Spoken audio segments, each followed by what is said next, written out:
Hello, everyone, and welcome to Season 2 of the World with Nate podcast. This podcast was created to shed light on some of the stories and lessons that we accrued during our time here. My hope is that those stories will bring us all together in this thing that we all call life. My hope for this podcast episode is that you find it both enlightening and enjoyable. So, sit back and relax. I want you to enjoy the ride. Special thanks to my friend Buck Kern of Hawkeye Storage and Consulting for helping me bring Season 2 of The World with Nate to YouTube. Hello, everyone, and welcome back to The World with Nate, Season 2.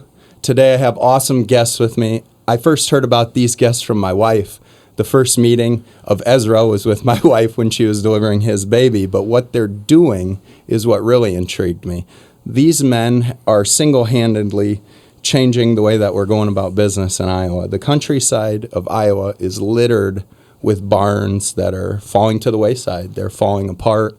Agriculture is heavy in this state, and those things, if they aren't kept up, they fall apart, right? And they fall to the wayside. And you guys are taking upon yourselves to take these things apart, piece by piece, and create new out of it and sell the wood, reclaim it.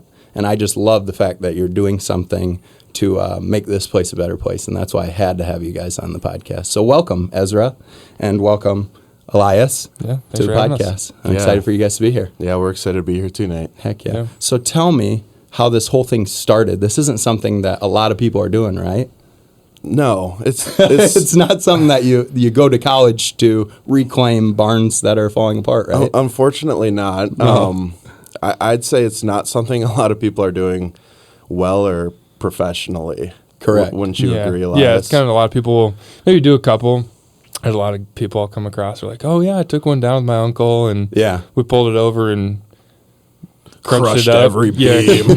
Crushed it up and your burned it in a hole. Yeah. We only saved the siding. We burned the beams. It's like, what? No. What are you doing? Heck yeah. So, it kind of started.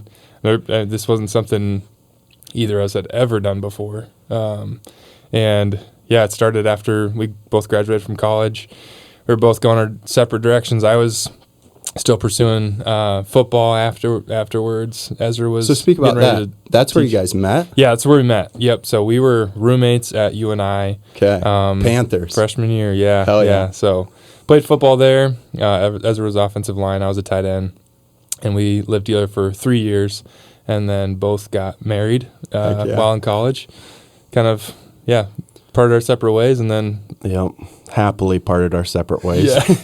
You had mentioned prior to our recording that your wives are both way better roommates than you guys were for each other. Yeah, absolutely. In fact, our freshman year, we almost weren't roommates. It almost didn't work out, huh? We almost didn't come back from Christmas break, to the same roommate. Well, thankfully, it stuff. seemed to have worked out. It now did. You guys are creating a profession for yourselves together. Yeah. Now, since we have separated and we're no longer roommates, it's by choice. So exactly.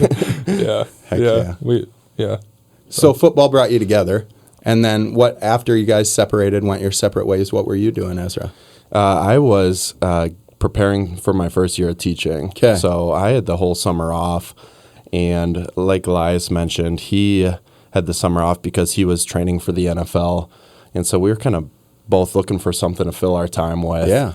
And Elias was really into woodworking at the time, and I was kind of renovating my house, doing some minor renovations, but we were just broke. I hadn't started my teaching job, and Elias hadn't started a job, or maybe you had just quit your job at Mud. I was just focusing on training. So I'd train all morning and then had So you had graduated, you and I? Yep. Yeah, we both graduated. And you were training to make it in the NFL? Yeah. Okay. Yeah. So what did that look like? So I had a couple summer rookie mini camp, 4-day tryouts with the Bears and Saints. Okay. Got injured while I was in New Orleans with the Saints, so I spent that summer rehabbing and getting back to health for the fall. Ended up having a call right before fall camp for the Giants long story. My flight ended up getting stuck in Chicago, missed my tryout, and that was the end of it. So that's where it ended. Yeah, but to Elias's credit, he wasn't just going to let the flight cancellation be the end of it. He called his position coach. No, he's like, I'm getting a rental car. I'm driving down. I'll get there. I booked a flight to Dulles, Washington airport, rented a car, and I was going to fly, get there at like 1 a.m, drive up to New York. And they were like, we love that. We're going to bring you back next week. And it didn't pan out. They signed somebody else. Yeah. It was too late. We love you. But we're going to sign this guy. Yeah. I know how that works. We spoke a little bit. My wife's brother had played. It's a cutthroat business, right? It is, yeah. But you got to follow those dreams and see, because you don't want to sit back and look and say, oh, I wish I could have, right? Right. Like not many people get that opportunity to even try to get in the NFL. Yeah. So that's awesome. Speaks to your determination too about not letting that flight bother you and shit. I'm going to make it. Absolutely. So that's awesome. Yeah. So that door closed and other doors open with this business. And it wasn't much at first. It was just kind of a hobby. In fact, the first barn that we actually approached to see if we could tear it down, the roof had already partially collapsed, and we were just driving by it. And Elias's wife. When you say that, what was your driving factor? You see a barn that's fallen apart on the side of the road. What's going through your head? How can you make a living off of that? Nothing. It was Elias's wife. Yeah, no, yeah. At that time, we literally were all three of us in a car. My wife, Ezra, and I. Okay. And I see this barn, and I was like, man, I bet there's a lot of good wood in that barn. Because I was getting into woodworking. Yeah. I was like, you could use some of that. Okay. Wood's expensive. And Ezra's like, yeah, man, that'd be sweet. And then my wife's like, why don't you go ask them? And I was like, I'm not that bold. There's no way. And because I wouldn't want to do that either. Yeah. I wouldn't want to go up to some farmer, hey, can I tear down your barn and take your wood? Yeah.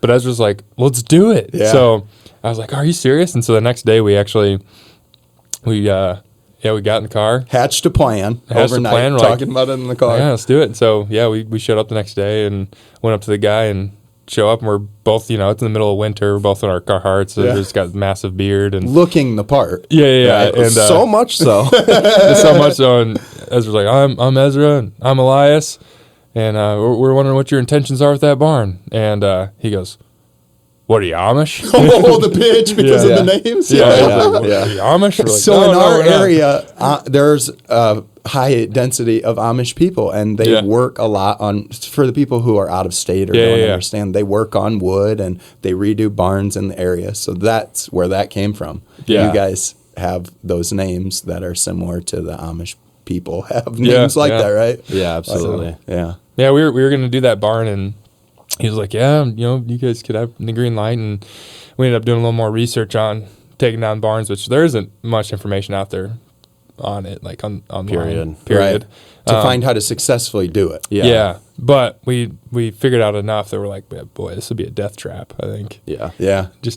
We couldn't do it. So just because of the state and what condition the barn was in. Yeah. It was too far gone to safely do it for our level. Now, where you were at. Where we were at. But anyway, another friend of ours knew that we were looking for a barn, and his neighbor had one that was in a little better shape for us to be able to take down. And so he's like, "Hey, they're looking for somebody." So we were green. We went in and toured this barn. I knew like one buzzword in the reclaimed industry, and that was old growth wood. Okay. And so they're for people that don't know. Yeah, absolutely. Okay. So old growth wood is the wood that America used to grow because the trees were allowed to grow for so long before they were harvested. So you look at old growth wood rings, and they're much, much denser because the trees were allowed to grow for so much longer. Now we harvest wood so quickly that the particularly rings, soft woods. Yeah, particularly soft woods. The rings aren't nearly as dense, and so the material's not as strong. Gotcha. And so that was the buzzword that I knew. And so we were touring this barn, which was a great first barn to start on. It was a great first barn, yes. And must be fate. I'm cutting into it. I love it. And I think I don't even know if I saw this, but I think I see tight growth rings, and I get so excited. Elias, old growth. And the owners are looking at us like, what does that mean? And then we don't know. Yeah, exactly. It's good though. Yeah. Yeah. It wasn't. Looking back on it now, knowing the structure. What you know now. But yeah. Yeah, Hindsight. the siding was great, but the rest of it, and there was a lot of wasted material there. So you live and learn. You You live and learn, especially when Yeah. you guys are the trendsetters for this and don't have the information, Yeah. That's hard to just start, you know. Yeah. What mistakes are some of the mistakes that you've made in this process? Oh my goodness. A lot to number.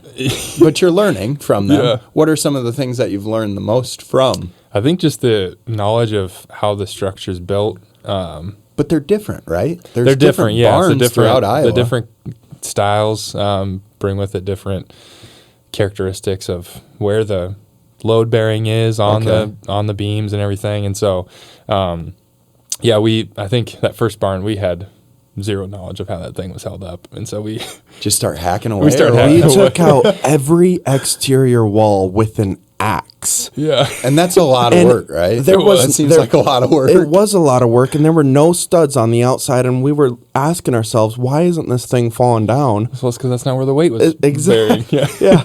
We didn't. Yeah. Just didn't know. we didn't know. know. Yeah. Yeah. We're just So you're couple learning guys as you go taking on a hobby. how barns are built. Yes. Yeah. And what kind of barns we want to dismantle. Right. What kind of barns are going to have a good return on investment Right. for us as well. So You're all and you're not business major at No. UNI. No. You're a teacher. I'm a teacher. Yep.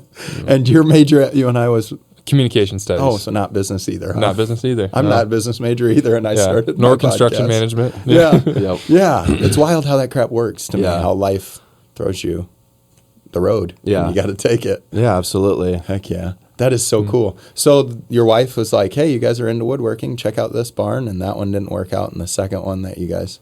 So it was a friend. Yep. Word of mouth. That's Word of probably mouth. pretty That- important. That's what Very grew important. our business for the first 2 years. Yeah, still is. Still is. Yep. Still a really important part. One thing led to another. Another friend was like, hey, my dad has a barn on his property up in Waukon, Iowa. You should check out. So we went up there, and that's when we started to realize, oh my gosh, this is what barns really can be. Yeah. And Because you guys Man. probably see the whole foray, right? Like Yeah. ones that aren't bad and ones that need to be burned down or Yeah. whatever. Yep. yeah. Unfortunately, a lot of times what happens is barn owners will wait and their roof will start to go, and they'll just think to themselves, I've got a couple more years on this to figure out this problem. But then they never get around to it. And once their roof starts to go, the whole structure is going to be bad. Mm-hmm. So we get a lot of people messaging us, hey, will you take a look at our barn? And we'll ask for pictures. And we'll see the pictures, and it's like, man, already probably know. 4 or 5 years ago we could have done this, Mm-hmm. but it's too far gone now. You may as well just Yeah. knock it down and burn it because Yeah. we can't save anything. Because Yeah. the exterior elements have dilapidated the inside now as well, right? Yeah. The Yep. water damage and Yeah. the rot that takes over so quickly when you Open get it a up. hole in the roof. So yeah. So for those people out there, because I have a ton of, we grew up in Iowa, so there's barns everywhere. Yeah.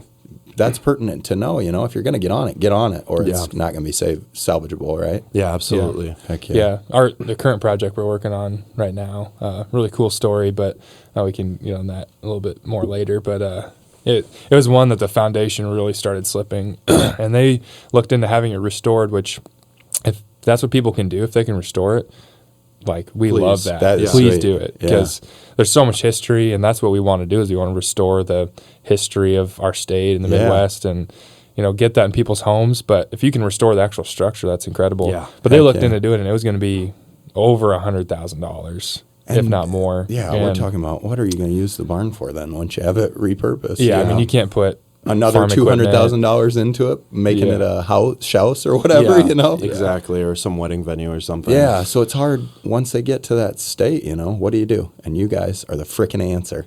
Yeah. Yeah. Trying to be, yeah. Yep. So- Reclaiming Iowa history one board at a time. One There it word is. at a time. I love it. Heck yeah.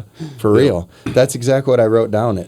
Like I said to you guys before, I don't like seeing stuff go to waste. I don't like consumerism. I don't like the fact that there's a new iPhone every year. Yeah. The last iPhone was just fine. Yep. And I think you guys are really addressing something that, especially in our state, it's something you see. And it's an eyesore. Driving down the highway, it's not Yeah. nice to see something falling apart. No. So I love what you're doing. Thank I think you. it's so Yeah. cool. The name, 310 Timber Company, where'd that come from? Yeah, so how'd that start? We are both born-again Christians, and we wear our faith on our sleeves, and it's something that is of utmost importance to both Elias and I. So when we were sitting down to think about a name for this company, we knew that it had to reflect the company on the timber side of things, the wood side of things, but we also wanted it to be a way that we could possibly share our faith. So Elias and I got together, and we started brainstorming, and I think Elias came up with 310 because he had been reading his Bible. I'll let him touch on that. That was in homage to what? 310. Yeah, so it's actually a few different verses. And it was, I don't even remember how I was like, if I'd been reading in Colossians 3 or Matthew 3 or what, but I was like, man, I should look at some other 310s because I was reading this verse in Matthew 3:10 that says that even now the axe is laid to the foot of the tree, and that which does not bear fruit is cut down and thrown into the fire. And so it's this idea that like, man, what isn't like bearing fruit, what isn't of like use is cut down, thrown into the fire. And then I was kind of looking at some other 310s, and Colossians 3:10. Well, first like Romans 3:10 says that no one is good, no, not one. Like no one even seeks after God. Like we all together have become worthless. Like humanity in itself, like we are in pushing away from God. And then Colossians 3:10 says, but are being renewed after the image of your Creator. So, and that we like put on this new self that we have in Christ through His death, burial, and resurrection for the forgiveness of our sins. Heck yeah. We have this new identity, this new, this new self that we are born again into, and it's through the work of Christ alone. And so we just kind of see that as an opportunity to share the hope in a fallen world that there is a Redeemer who redeems broken things, and we seek to do that in our business. Absolutely. Too. Yeah. So a lot of these barns that we tear down, people look at and they say, oh my goodness, that's worthless, you know? Yeah. A lot of these old time guys that I've talked to, they'll say, I can't believe you want this wood. Like I was just going to burn it. And Elias and I look at that and we see value. And so we do tear down barns, and then a lot of times either the owner or ourselves will burn the material that's bad and we'll keep what's good, and then we'll reuse it and repurpose it. And we just see such a parallel there with what Christ is doing with individuals, where He is snatching individuals out of the fire, and He is saving them from their sins. And He is not just saving them from their sins, but He is giving them a work to do. He's making them new and turning them into a new creation. Purpose. Yeah, and so when Elias brought that idea to me, I was just like, that's perfect. Yeah. Like this is such a great opportunity for us to be able to share the gospel and the hope that is within us. Yeah. It's what you guys are building your foundation on. Right? Yeah, absolutely. It's part of your work. Yep. I believe that there's a ton in a name as far as naming my children biblical names as well. It's something that me and my wife paid close attention to because I think it sets the groundwork for where you're trying to go with yourself, and that's something that was important to us.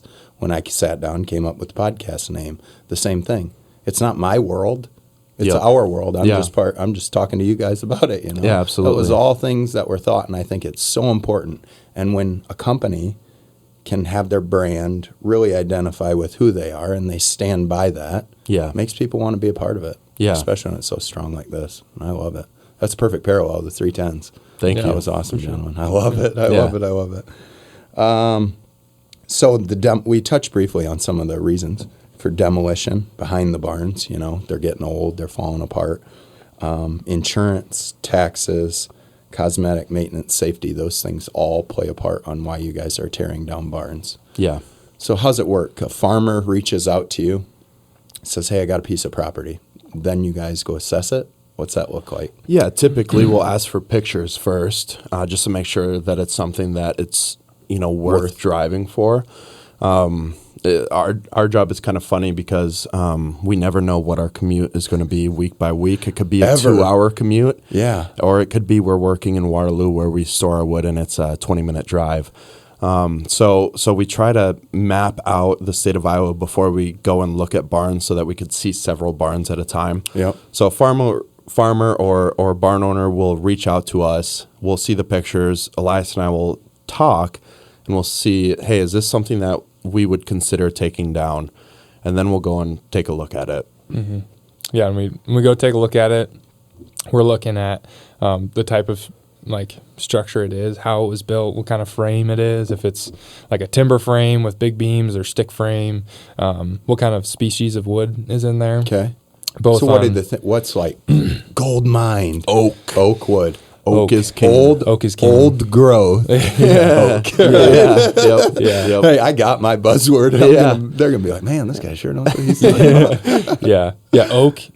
Anytime we can find oak, both on like just it's less susceptible to like bug infestation, weathering, especially if it's white oak. It's very resistant to weathering, so it's lasted a long time. It's going to last a long time more.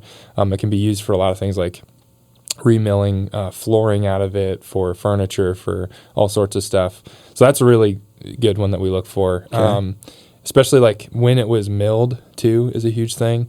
So there's more of that like smooth sawn, the 1.5 inch stuff that's more common nowadays in buildings, the construction lumber you see nowadays. A lot of that stuff, like there's not a market for it. It's because it's too not much quality wood. It's not quality wood. It's not really beautiful. It's something that you would see on Craigslist under the free category. You know what I'm saying? We need you to come pick it up. Yes. Yeah. And so it's not something somebody's going to put in their living room or anything like that. You could rebuild a shed with it if you wanted. But so the purposes of the wood that you're looking for, beautiful old wood for accents in houses. Mm-hmm. What types of things are we talking about that you guys are using your wood for?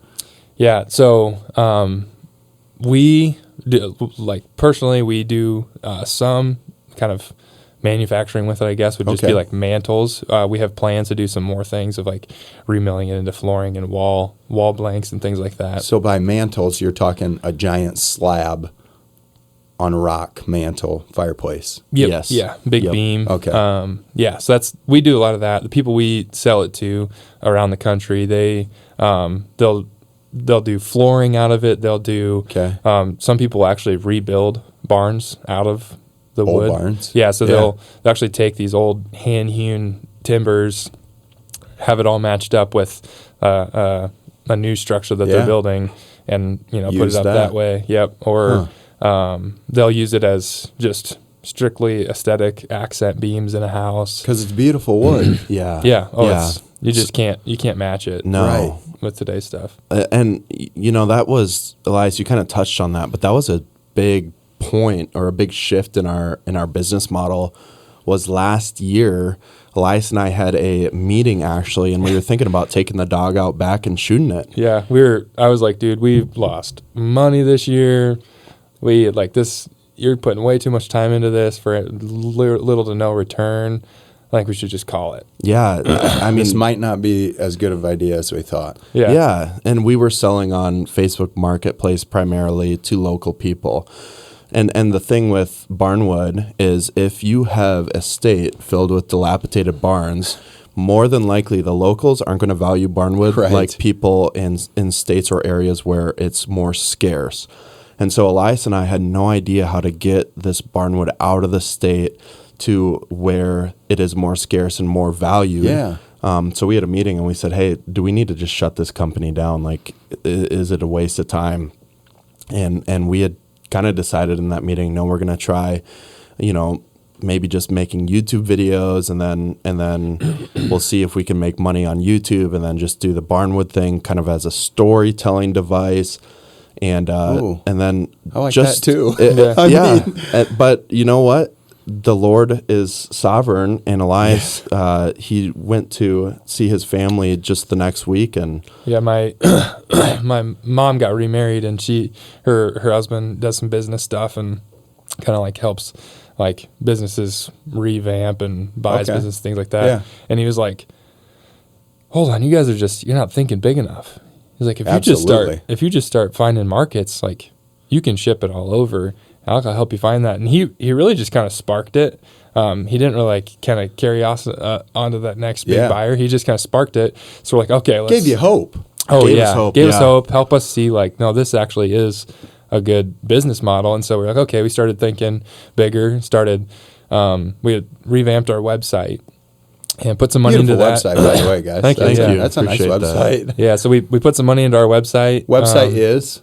310timberco.com. Okay. Yeah. And it's all 310 Timbers, all one word? Yes. So it's the numbers 310 Timber Co. Yep. Very good. And I will share that all over social media when we're Appreciate doing that. Yeah. And so we put some money into that, revamped it. The little to no money we had, we put it into that website. And within 2 days, we got a call from... That's pretty quick return. Most times it's it was nuts. It was insane. We got within 2 days we got an inquiry from a company in Eastern Tennessee, and they're like, Cha-ching. We'll buy a semi-load a week if we can. Yeah, there's not barns. Yeah. Beautiful. Yeah. Old growth. Yeah. Oak barns, right? Yeah, not barns with big old beams, that's for sure in Tennessee. So, well, the structures they need are different from ours, right? Yes, absolutely. Played out for you guys. Yes, and I can't imagine there's a whole lot of reclaimed beautiful timber in New York City or in Chicago, Illinois, or Los Angeles, or Houston, or the humongous marketplace that do high-end furniture. Yeah. So there is definitely room, I would say, for what you guys are doing. Yeah. There is. Thank goodness. Yeah, and we're still just kind of trying to get it forward. Yeah, and we're still just kind of just barely breaking the ice with, I think, the markets that there is out there. Yeah. So. Oh, for sure. But in the scheme of things, you started this when? 3 years ago. 3 years ago. Yeah. And all the business books you read, I know we didn't go to business school, says it takes a couple years to grow a business, right? Absolutely. So if you're sticking money into it, it's not that much to get hung up onto, in my opinion. I'm doing the same thing with podcasts. Yeah. You know? Yeah, and what a blessing. Like in year 3, I was able to quit my full-time job and then do this full-time. Heck yeah. And Elias is joining in May. He's going to be working full-time with the company starting this May. And so just the fact that we can do what we love and work with our hands and honor God and then also provide for our families. Yeah. Like, wow, what a gift. Yeah, so awesome. To hit on it, what are you doing currently before you make the jump to full-time? Yeah, so I work with a college ministry here in Cedar Falls, the Salt Company out of Candeo Church. So I work with men's ministry in at UNI, Wartburg, and Hawkeye Community College in the area. And it was like a 2-year commitment. Let's see if this is like, pastoral ministry, something that I should do for the rest of my life. Okay. And I've just gotten a lot of clarity on like what my giftings are in discipling men, and I love to do that. But then also like desires that God's put in me to work with my hands. Like I just love to work with my hands and create things and repurpose things. And so I just, felt like, man, I think my call is to still, obviously for all Christians, to make disciples. Yeah. But to do that while I work with my hands and kind of be more of a tent builder like Paul. Absolutely. So I love going to be getting back into that. Yeah.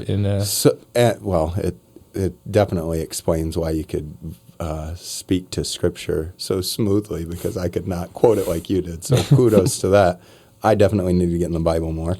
But when we're talking about this stuff, it's not, you guys aren't figureheads. These are things that you're living in your everyday life. And building that into your business, I think you're never going to be able to put a monetary amount of money on what you're doing. And I really thank a lot of you guys for that.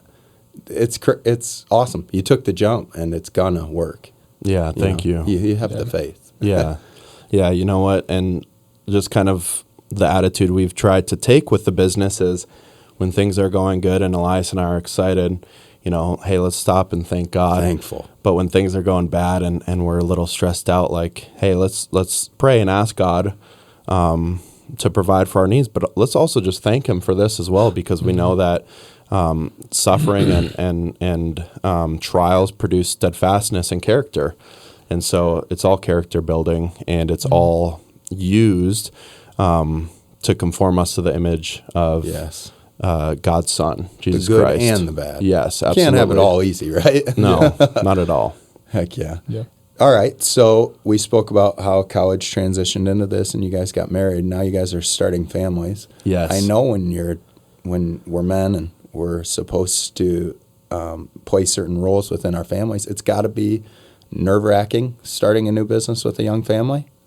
Yeah, I'd say so. the decision for me actually came relatively free of stress. But I will say that is the type of person that I am. When my wife and I were going through pre-marriage counseling, they have you take all these tests and like personality things or whatever, and they had us take like this stress indicator. And mine came back, and in my life at the time, I supposedly had 0 stressors. And you could have a total of 10. My wife's came back, and she had 10. So me and your wife are alike, and you and my wife are exactly alike. Isn't that great? Yeah. And so for me, it was really just making sure that Chelsea was on board and that she was going to support it. And she was totally on board. She saw the vision, and she's been supportive all the way through. So it hasn't been easy, but it's kind of one of those things where when you're working with your hands, if you put your head down and you just get to work, there's going to be a return on your investment. So it's just about working hard and doing the things that some people aren't willing to do. Yeah. Working late hours, spending the night in the bed of a truck, driving to South Carolina, within a span of 2 days and back.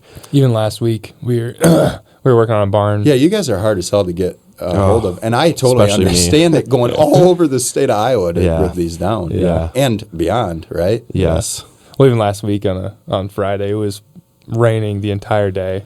It was like 34 degrees, but it felt like 20 out. And we're miserable, and Ezra and I are looking at each other like, man, if it wasn't for winter conditioning and all the stuff we went through for football, I don't know if this is a mind game I could play. Oh yeah, but you definitely were you set up. Charge for on. It. Yeah, heck yeah. It's not something that's a cup of tea every day. That's for sure. Those elements in Iowa, they kick your butt. Yes, absolutely. Yep. So when you said traveling, you're traveling to these places and staying over. Sometimes. Okay. Yeah, and that kind of started the second summer we did this. Elias had just had Benaiah, his first son. He had just started with the college ministry, and then he had also just bought a house, renovated the house. Yes. Nothing like being started busy. Seminary. Absolutely, right? Yeah. Starting seminary. Yeah, I forgot about that one. And so starting seminary, did it all at once. Yeah, a whole degree. We were taking down Kurt Warner's barn up Kurt in Northeast Iowa. Yeah. I have watched. There is a YouTube video that's amazing about the river crossing at that property. Yep, I absolutely. Loved it. Yes. Thank you. And time out. Kurt Warner's barn? It's just kind of like the way that it always happens with us is someone will reach out to us. And this time it just so happened to be Kurt Warner's half brother who reached out to us. And he said, hey, my dad's managing a property, Gene. He's, got this barn that he wants you guys to take a look at. And so I show up, and it was a 100-foot barn, and I was pretty excited about it. So I was on the phone with Elias on the way there. So for the people who have no idea what that means, a 100-foot barn, it was like you hit gold or? Well, it was just like more material than we had ever seen. Okay. Prior to this, we had probably only taken down 4 barns. Okay. And they were within like the 50, 60-foot range. So this is huge from what you guys are used to. Yeah, this is huge. It's like, wow, we could save so much wood. Okay. A lot of oak. Yep, a lot of oak. But I only saw pictures on, hopefully old growth. I wasn't sure yet because I'd only saw pictures from the outside. Okay. And so in Northeast Iowa, if you've ever been up in the boondocks, you don't get very good cell service. So part of the way up, I lost cell service, and I still had my maps running, so I was able to get there. But I pull up at this river crossing. Okay, now I'm on the property you're supposed to be going to. At the property, hopefully, that I'm supposed to be going to. But the guy who contacted me didn't say anything about crossing a river. And my truck is probably more of a car than a truck, wouldn't you say, Elias? Yeah, I mean it's a 2-wheel drive, old like GMC work truck that really isn't. Yeah, and it gets a job done. Yeah, and it was spring, the river's high, and I'm like, why didn't they tell me about this river? This seems like something that you should put out there. Yes. You have a river you have to cross. Yeah, I know I said I had 0 stressors in life, but when I come up to a river that I don't know about, I have one stressor, right? And it's the river. And so I'm looking at it, and I can see the barn beyond the river. And I just took a moment to make a decision whether I wait there and see if he's coming behind me or whether I go to the barn. And I decided to cross the river. Long story short, I almost got stuck halfway through the river, but I pedal to the metal, get through the river, pull up to the barn, and Gene, the property manager, pulls up behind me, and we start walking through the barn together, and he says, "You played football at UNI, didn't you?" "Yeah, yes, sir. Me and my business partner both did." "Oh, we've got some ties to UNI. I had a son that played there." And I'm thinking like, oh, like, I hope you don't say his name because I'm probably not going to know him. Yeah. And I was like, "Oh, yeah? Who's that?" "Kurt Warner." And I was... Crapped your pants. Yeah. Like, what? Because... You mean Hall of Famer? Yeah. Kurt Warner? Kurt Warner in our area, you're going to be hard-pressed to find somebody who doesn't know him. Yeah. And then a UNI player, he's the GOAT for UNI, right? Absolutely. Is that fair to say? Yeah. Absolutely. So Gene Star and power. So Kurt Warner's dad and I, we had a great conversation just about UNI football and about some of Kurt's experiences. And then we wrap up the conversation, and Gene is getting back in his truck, and he slams the door, and he rolls down the window, and I think he's just going to say goodbye, but he looks at me, and he looks at me intently in the eyes, and he says, "Hey, I noticed something." "Yeah, what's that?" "You didn't let the river stop you." I like that. And then he drives away. Oh, yeah. He drives away. And we get the barn. And anyway, the whole reason I'm telling this story is because we had to do a good job with this barn. And it was just me working on it most of the time. I had some family members come, some friends come and help. But Elias wasn't able to be there. So there were a couple nights that I actually spent the night in the bed of my truck just so that we could get more work done. Because you were trying to really get this thing cranked out. Yes. And it was bigger than what you've ever done. It was the biggest done. we've ever done. The thing you've took on. Yeah. And you couldn't. You had to show up for that barn. Yes. I mean, of all people. It's absolutely. That's when you're going to do your best work at, right? Yes. Like, you're going to do good work at every barn. Yeah. But, that's freaking sweet. Yeah. And then he just recently had that movie come out. Yeah, that was Have you guys awesome. seen it? Not yet. I have not either. Something we need to do. Absolutely. There we go. Yeah. Heck yeah. That's probably the most famous yet so far of person you've taken down their barn. Yep. So we're working on others. So people out there who own barns who are famous, contact 310. Yeah. We'll travel.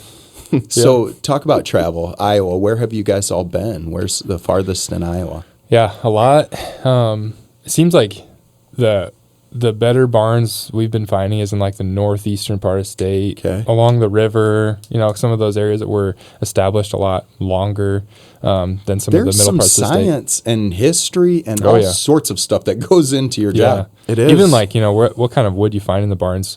Because, it's like, man, was there like an oak savanna in this area? Because there's going to be a lot more oak timber frames. Because a lot of times they would, they'd mill the logs from the farm, for those buildings. And days before trains and trucks, and that's the easiest way to do it, right? Yeah. That is awesome. Steam-powered mills or horse-powered, whatever it might be. So, we've traveled a lot to like Decorah, Walk-On, New Albin, that kind of area, northeastern part of the state, and then some like more like Dubuque, Earlville. I'm from Manchester, so that's Manchester. Definitely. Yep. And like I said, I know a lot of farmers, and they got a lot of barns, so hopefully we'll be getting you some drummed up in that area. Yeah. Cool.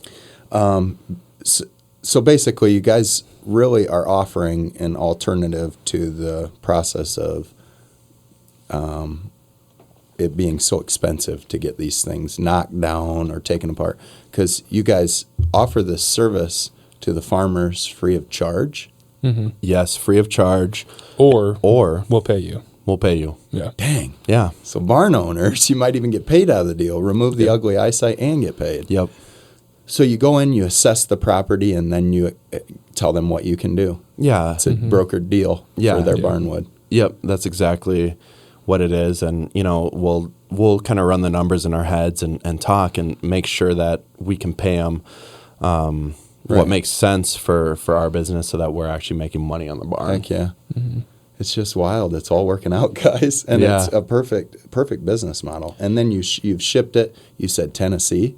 Yeah, we've shipped it to, Tennessee. We've been just recently South Carolina, Alabama, And what's that transportation process look like? Because you're learning all this on the fly, right? All right. Like you're not a trucker, and you're not. yeah. You don't know how to load loads. No, we don't know how to load loads, do we, Elias? You were learning, aren't you? We don't. No. Oh, okay. Elias has a funny story about that. Yeah, it's okay. You know, we drive a telehandler a lot of times. Big machine. Okay. Big, like, extending forklift.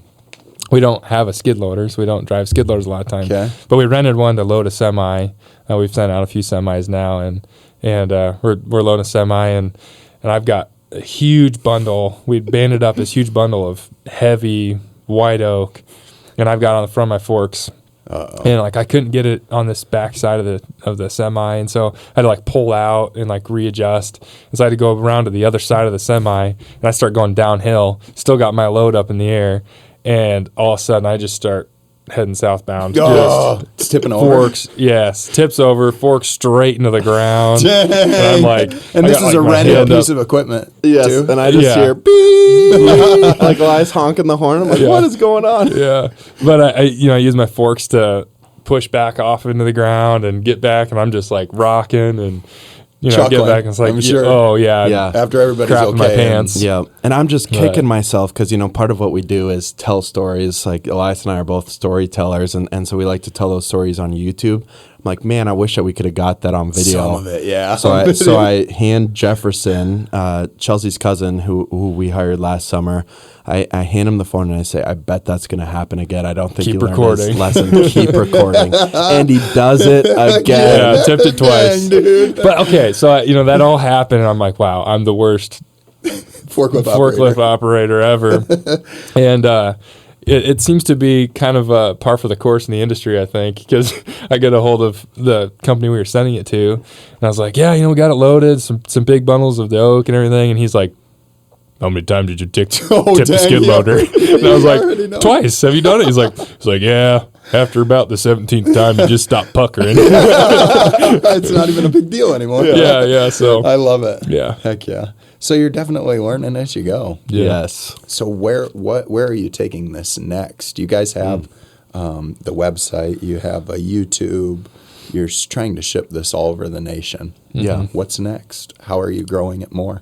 Yeah, so really what we need to do this summer is really just establish our wholesaling side of things. We started wholesaling big semi-loads last summer, but we didn't get our first semi-load out until late August, so we were pretty late to the game. So this summer we're going to focus on getting a lot more barnwood out to the people who are buying it wholesale, and that will just provide us the income that we need in order to do some other things.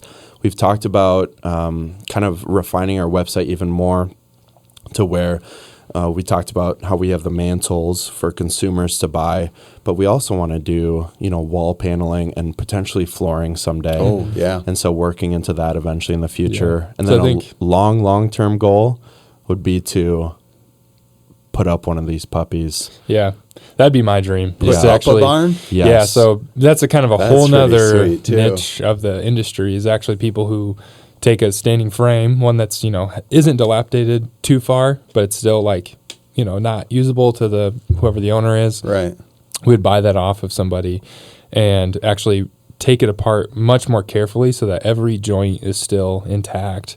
You have all the beams, no splits, anything like that, and you actually take it to another site, sell it to a wedding venue place, or someone wants to build a home. Someone wants to build a home, Yeah. and you can actually, there's some really great benefits to doing timber frame homes, all these sort of things, and actually just go and rebuild that just like they used to. Obviously, we wouldn't do it with horses and 60 Amish guys, but we'd put it all back together with all the mortise and tenon joints and the pegs holding everything together and actually rebuild it like it was originally. So that's kind of a long-term, big dream. Well, you for gotta us have to do those things, Yeah. or you're never gonna grow, right? Yeah, absolutely. Hell yeah. Yeah. That's super cool.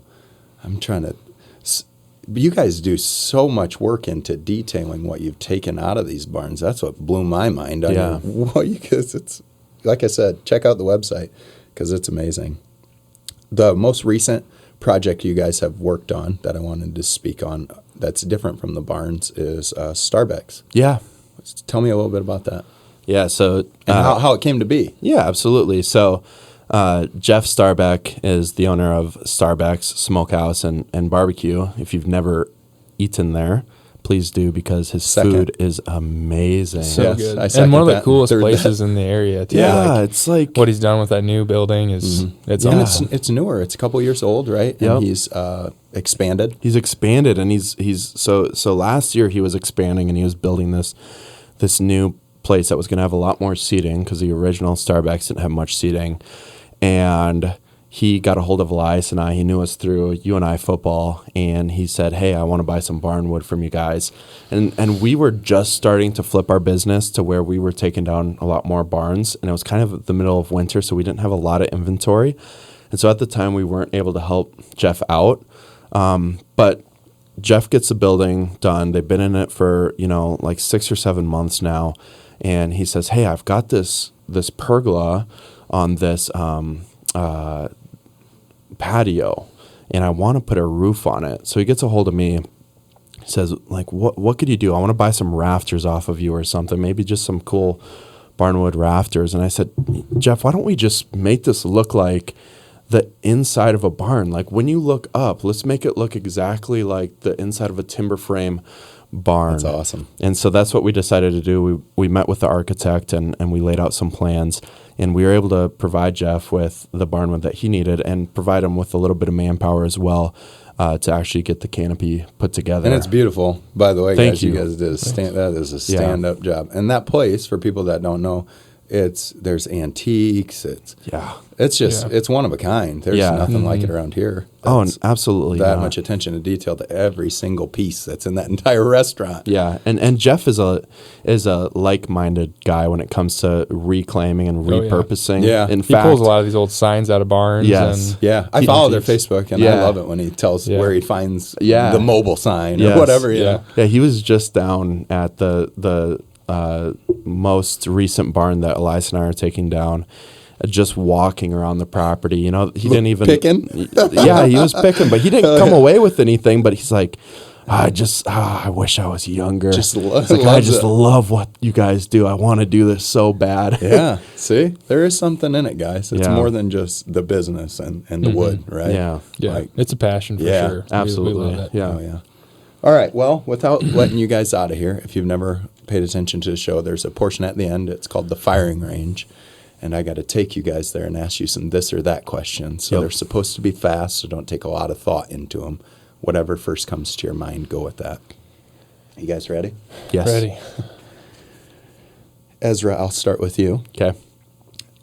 This episode of The Firing Range is sponsored by Joe Wilson of Vine Valley. If you're exploring the housing market and want someone who will work for you that you can trust, contact Joe Wilson, my buddy at Vine Valley. His number is 319-486-8115.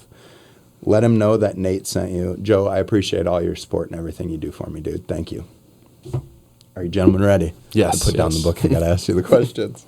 The first one, walnut or cedar? Walnut. Gable barn or round barn? Gambrel. Farm or city? Farm.